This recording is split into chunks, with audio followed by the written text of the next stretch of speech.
Chapter 5. Jesus heals on the Sabbath. After this, there was a feast of the Jews, and Jesus went up to Jerusalem. Now there is in Jerusalem by the sheep gate a pool, in Hebrew called Bethesda, which has 5 porticos. In these lay a multitude of invalids, blind, lame, paralyzed. One man was there who had been ill for 38 years. When Jesus saw him and knew that he had been lying there a long time, he said to him, "Do you want to be healed?" The sick man answered him, "Sir, I have no man to put me into the pool when the water is troubled, and while I am going, another steps down before me." Jesus said to him, "Rise, take up your pallet, and walk." And at once the man was healed, and he took up his pallet and walked. Now that day was the Sabbath. So the Jews said to the man who was cured, "It is the Sabbath. It is not lawful for you to carry your pallet." But he answered them, "The man who healed me said to me, 'Take up your pallet and walk.'"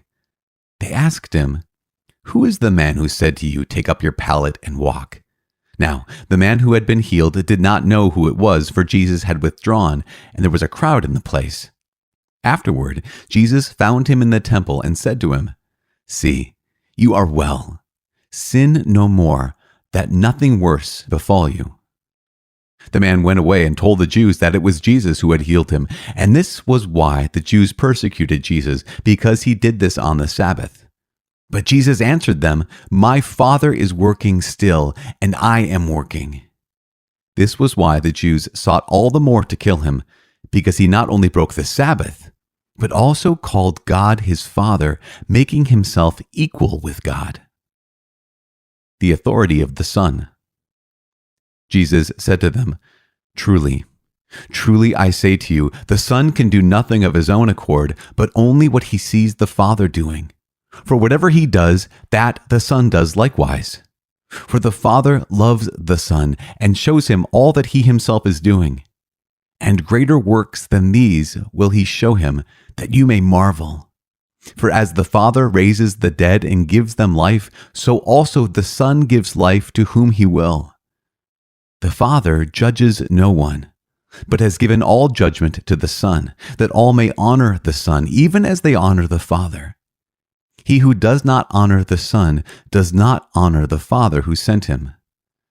Truly, truly I say to you, he who hears my word and believes him who sent me has eternal life. He does not come into judgment, but has passed from death to life. Truly, truly I say to you, the hour is coming, and now is, when the dead will hear the voice of the Son of God, and those who hear will live.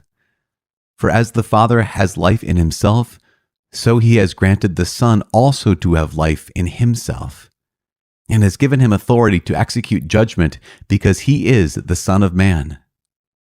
Do not marvel at this, for the hour is coming when all who are in the tombs will hear his voice and come forth, those who have done good to the resurrection of life, and those who have done evil to the resurrection of judgment. The testimony to Jesus. I can do nothing on my own authority. As I hear, I judge, and my judgment is just, because I seek not my own will, but the will of him who sent me.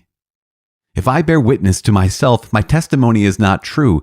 There is another who bears witness to me, and I know that the testimony which he bears to me is true. You sent to John, and he has borne witness to the truth. Not that the testimony which I receive is from man, but I say this, that you may be saved.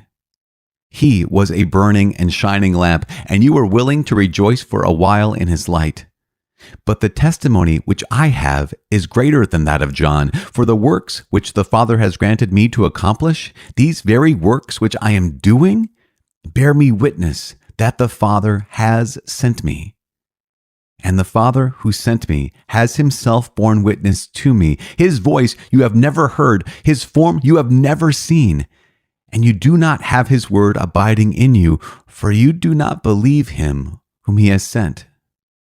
You search the scriptures because you think that in them you have eternal life, and it is they that bear witness to me. Yet you refuse to come to me that you may have life.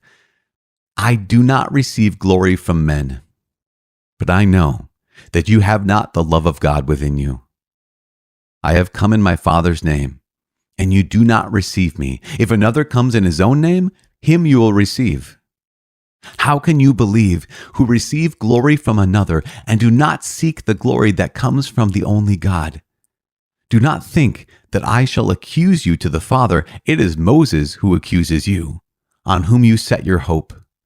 If you believed Moses, you would believe me, for he wrote of me.